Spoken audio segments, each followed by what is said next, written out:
Friends, ಇವತ್ತು ತುಂಬ ಬೇಜಾರಾಗ್ತಾ ಇದೆ, ಹರ್ಟ್ ಆಗ್ತಾಯಿದೆ ಮನಸ್ಸಿಗೆ ತುಂಬ. ಕೆಲವೊಮ್ಮೆ ನಮಗೆ ಇಷ್ಟ ಇಲ್ಲ ಅಂದರೂ ನಾವು ಅನಿವಾರ್ಯ ಕಾರಣಗಳಿಂದ ಕೆಲವೊಂದು ನಿರ್ಧಾರಗಳನ್ನು ತಗೊಳ್ಬೇಕಾಗ್ತದೆ, ನಮಗೆ ಇಷ್ಟ ಇಲ್ಲದೇ ಇದ್ದರೂ ಕೂಡ. ಹಾಗೆ ಇವತ್ತು ನಾನು ಕೂಡ ಹಾಗೆಯೇ ಇಷ್ಟ ಇಲ್ಲದೇ ಇದ್ದರೂ ಒಂದು ನಿರ್ಧಾರ ತಗೊಂಡೆ. ಏನು ಗೊತ್ತಾ, ತುಂಬ ಪ್ರೀತಿಯಿಂದ ಆರೈಕೆ ಮಾಡಿದಂಥ ಹೂವಿನ ಗಿಡಗಳು, ದೊಡ್ಡ ದೊಡ್ಡ ಹೂವಿನ ಗಿಡಗಳು, ಇವತ್ತು ಅದನ್ನ ಬುಡ ಸಮೇತ ಕಡಿಬೇಕಾಯಿತು. ಮನಸ್ಸಿಗೆ ಬೇಜಾರಾಗ್ತಾ ಇದೆ. ಎಷ್ಟು ಪ್ರೀತಿಯಿಂದ ಸಾಕಿದೆ, ಎಷ್ಟು ಪ್ರೀತಿಯಿಂದ ಆರೈಕೆ ಮಾಡಿದ್ದೆ. ನನ್ನ ಬ್ಲಾಗಲ್ಲಿ ತುಂಬ ಸಲ ನಿಮಗೆ ನನಗೆ ಹೂಗಳನ್ನ ತೋರಿಸ್ತಿದ್ದೆ. ನಾನು ಕೂಡ ಬೆಳಿಗ್ಗೆ ಎದ್ದ ತಕ್ಷಣ ಗಿಡಗಳು ನೋಡ್ತಿದ್ದೆ, ಹೂಗಳು ನೋಡ್ತಿದ್ದೆ. ಮನಸ್ಸಿಗೇನೋ ತುಂಬ ಖುಷಿ, ಸಮಾಧಾನ ಆಗ್ತದೆ. ಯಾರಿಗಾದರೂ ಹಾಗೆ ಅಲ್ಲ, ಗಿಡಗಳು ನೋಡಿದ್ರೆ, ಹೂಗಳು ನೋಡಿದ್ರೆ. ನಾಳೆಯಿಂದ ಹೂವಿನ ಗಿಡಗಳನ್ನು ನೋಡೋದಿಲ್ಲ, ಹೂವನ್ನು ನೋಡೋದಿಲ್ಲ. ಅದನ್ನ ಪೂರ್ತಿ ಕಡಿದ್ಬಿಟ್ರು.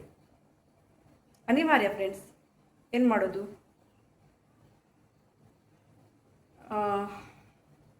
ತುಂಬ ಬೇಸರದ ಸಂಗತಿ. ಇಷ್ಟ ಇಲ್ಲದೇ ಇದ್ದರೂ ಕಡಿಬೇಕಾಯಿತು. ಯಾಕೆ ಕಡಿಬೇಕಾಯಿತು ಅದನ್ನು ಕೂಡ ತುಂಬ ಚಿಕ್ಕದಾಗಿ ಹೂಗಿಡಗಳನ್ನ ಯಾಕೆ ಕಡಿಬೇಕಾಯಿತು, ಏನು ಕಾರಣ ಅಂತ ನಿಮಗೆ ಹೇಳ್ತೇನೆ.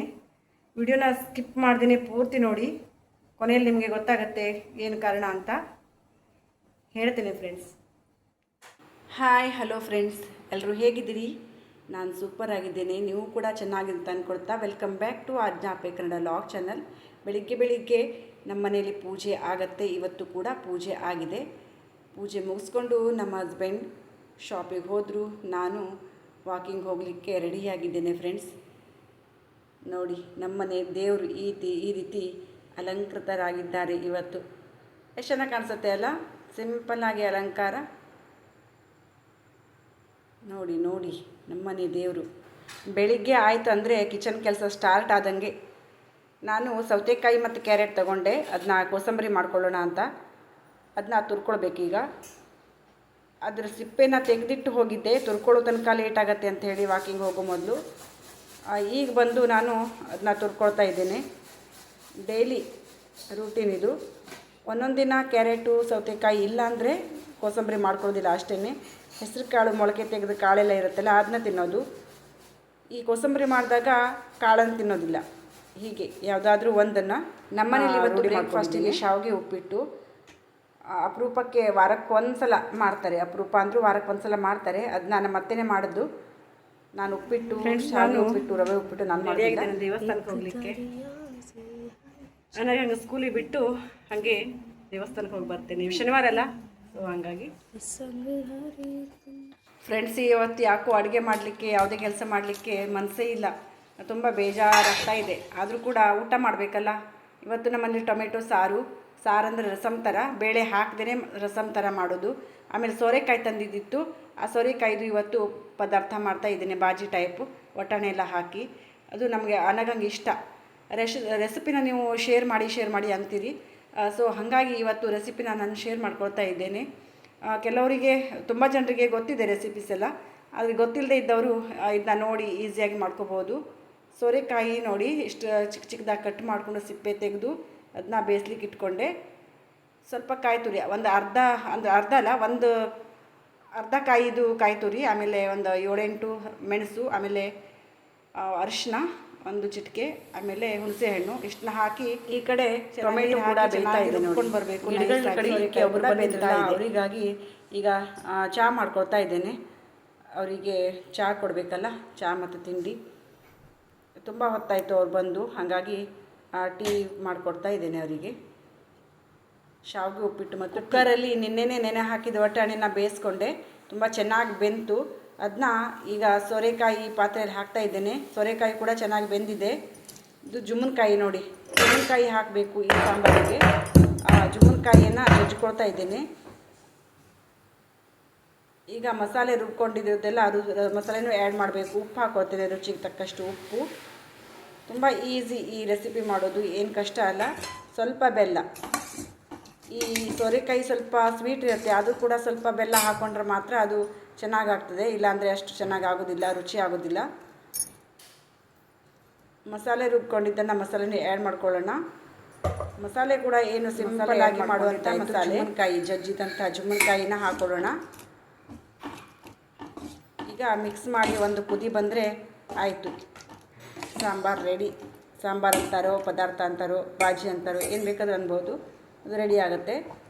ಇದು ನಮ್ಮ ಹಬ್ಬಗಳಲ್ಲೆಲ್ಲ ಮಾಡ್ತಾರೆ, ಅಪರೂಪಕ್ಕೆ. ಅದರ ಫ್ರೆಂಡ್ಸ್, ನಾನು ಇವತ್ತು ಬೇಳೆ ಹಾಕಿದ್ದೇನೆ, ಟೊಮೆಟೊ ರಸಮ್ ಮಾಡ್ತಾ ಇದ್ದೇನೆ.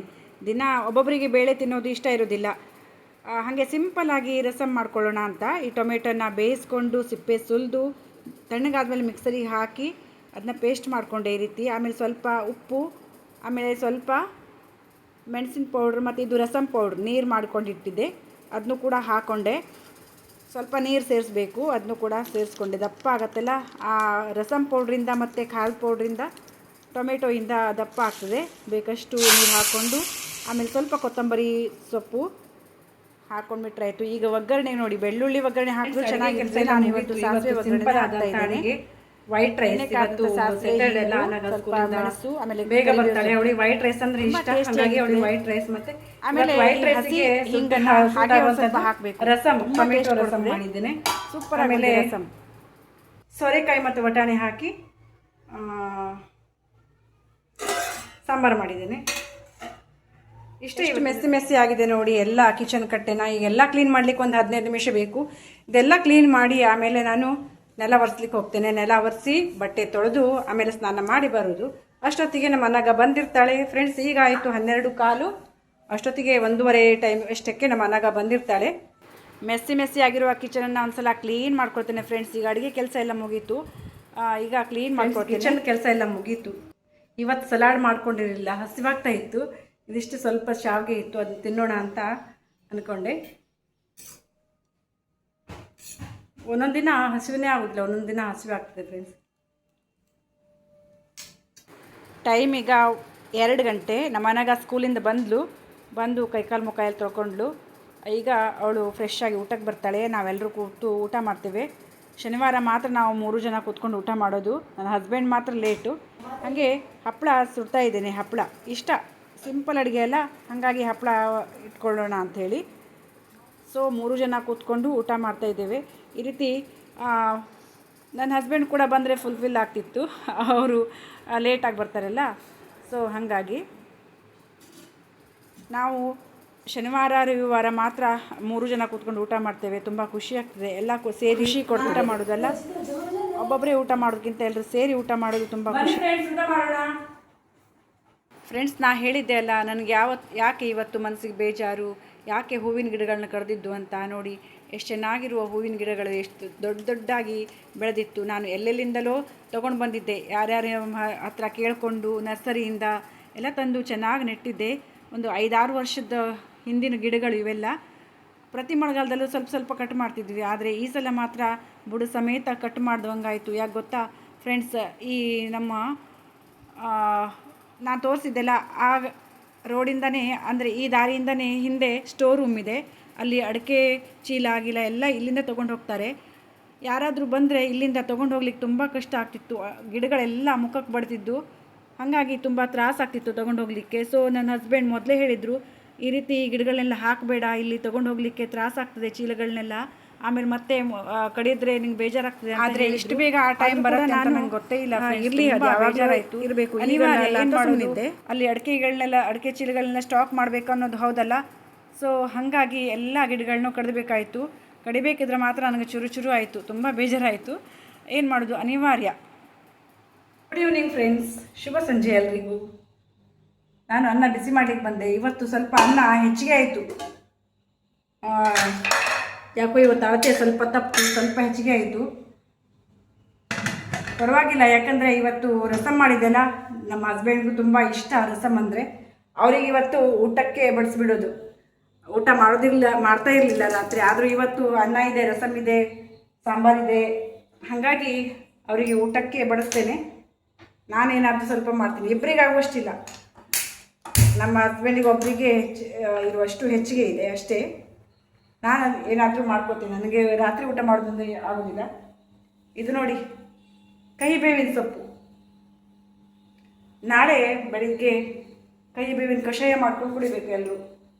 ಅಪರೂಪಕ್ಕೆ ತಂದಿದ್ದಾರೆ, ಯಾವಾಗಲಾದರೂ ಕುಡಿಬೇಕು ಅಂತಾರೆ ಕಹಿ ಬೇವಿನ ಸೊಪ್ಪಿನ ಕಷಾಯ. ಅಪರೂಪಕ್ಕೆ ತಂದಿದ್ದಾರೆ ಕಹಿ ಬೇವಿನ ಸೊಪ್ಪಿನ ಕಷಾಯ. ನಾಳೆ ಬೆಳಿಗ್ಗೆ ಖಾಲಿ ಹೊಟ್ಟೆಲಿ ಕುಡಿಬೇಕಂತೆ. ಹಾಗಾಗಿ ಖಾಲಿ ಹೊಟ್ಟೆಲಿ ಕುಡಿಯೋದು. ನಮ್ಮ ಮನೆಗೆ ಸ್ಟಡಿ ಮಾಡ್ತಾ ಇದ್ದಾಳೆ.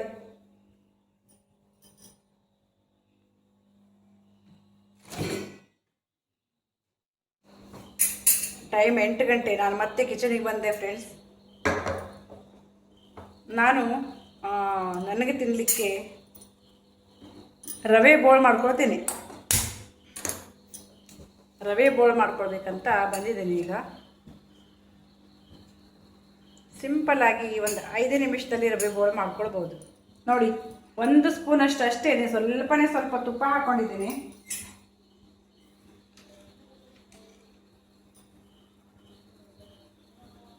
ಇಷ್ಟು ರವೆ ಹಾಕ್ತಾ ಇದ್ದೇನೆ ನೋಡಿ, ಇಷ್ಟರಲ್ಲೇ ಬೋಳು ಮಾಡ್ಕೊಳ್ಳೋದು, ರವೆ ಬೋಳು. ರಾತ್ರಿ ಏನಾದರೂ ಲೈಟ್ ಅಷ್ಟೇ ತಿನ್ನಬೇಕು, ಹೊಟ್ಟೆ ತುಂಬ ತಿನ್ನಬಾರ್ದಲ್ಲ. ಹಾಗಾಗಿ ಸ್ವಲ್ಪ ರವೆ ಚೆನ್ನಾಗಿ ಪರಿಮಳ ಬರೋ ತನಕ ಅದನ್ನ ಫ್ರೈ ಮಾಡ್ಕೊಳ್ಬೇಕು. ಇಷ್ಟೇ ರವೆ ನೋಡಿ, ಒಂದೇ 1 ಸ್ಪೂನಷ್ಟು ರವೆ. ಆಮೇಲೆ ಇಲ್ಲಿ ನೀರು ಕಾಸ್ಲಿಕ್ಕೆ ಇಟ್ಟಿದ್ದೆ. ಈಗ ಬಿಸಿಯಾಗಿದೆ ನೀರು, ಅದನ್ನ ಹಾಕೊಳ್ಳೋಣ. ತುಂಬ ಟೇಸ್ಟಿಯಾಗಿರ್ತದೆ. ಏನು ಆ್ಯಡ್ ಮಾಡಬೇಕಂತ ಇಲ್ಲ. ಸಕ್ಕರೆ ಇದು ಉಪ್ಪು ಏನೂ ಹಾಕೋದಿಲ್ಲ, ನಾನು ಹಾಗೆ ಮಾಡ್ಕೊಳ್ತೇನೆ. ಚೆನ್ನಾಗಿರ್ತದೆ. ಅದು ತುಪ್ಪದ ಪರಿಮಳ ಇರ್ತದಲ್ಲ, ಅದರಿಂದ ಟೇಸ್ಟ್ ಬರ್ತದೆ ಫ್ರೆಂಡ್ಸ್. ರವೆಗೆ ಚೆನ್ನಾಗಿ ನೀರು ಹಾಕ್ಕೊಂಡು ಬೇಯಿಸ್ಕೊಂಡೆ. ಆಮೇಲೆ ಸ್ವಲ್ಪ ಹಾಲು, ಒಂದು ಅರ್ಧ ಕಪ್ಪಷ್ಟು ಹಾಲು ಹಾಕ್ಕೊಂಡೆ. ಮತ್ತೇನೂ ಆ್ಯಡ್ ಮಾಡ್ತಾ ಇಲ್ಲ, ಇದಕ್ಕೆ ಉಪ್ಪು ಆ್ಯಡ್ ಮಾಡ್ತಾ ಇಲ್ಲ, ಸಕ್ಕರೆನೂ ಆ್ಯಡ್ ಮಾಡ್ತಾ ಇಲ್ಲ. ರಾತ್ರಿ ಊಟನೂ ರೆಡಿಯಾಗಿದೆ. ರಸಮ್ ಜೊತೆ ನೋಡಿ, ಹಪ್ಪಳ, ಅನ್ನ, ಸಾಂಬಾರು. ಬನ್ನಿ, ತುಂಬ ಟೇಸ್ಟಾಗಿರ್ತದೆ ಈ ಸಾರು ಮಾತ್ರ. ರವೆ ಬೋಳು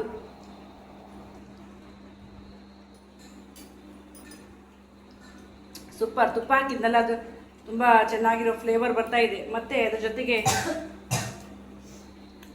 ಬಟಾಣಿ ಸಾಂಬಾರು, ಬಾಜಿ. ಕಹಿ ಬೇವಿನ ಕಷಾಯ ರೆಡಿಯಾಗಿದೆ. ನಾಳೆ ಬೆಳಿಗ್ಗೆ ಕುಡಿಯೋದಿದು. ಖಾಲಿ ಹೊಟ್ಟೆಲಿ ಕುಡಿದ್ಬಿಟ್ರೆ ಆಯಿತು. ಜೀರಿಗೆ ಕಷಾಯ ಇಟ್ಕೊಂಡಿದ್ದೇನೆ ಫ್ರೆಂಡ್ಸ್. ಇಲ್ಲಿಗೆ ವಿಡಿಯೋನ ಎಂಡ್ ಮಾಡ್ತೀನಿ. ವಿಡಿಯೋ ಇಷ್ಟ ಆದರೆ ಒಂದು ಲೈಕ್ ಮಾಡಿ, ಶೇರ್ ಮಾಡಿ, ಕಮೆಂಟ್ ಮಾಡಿ, ಚಾನಲ್ನ ಸಬ್ಸ್ಕ್ರೈಬ್ ಮಾಡ್ಕೊಂಡು ವಿಡಿಯೋನ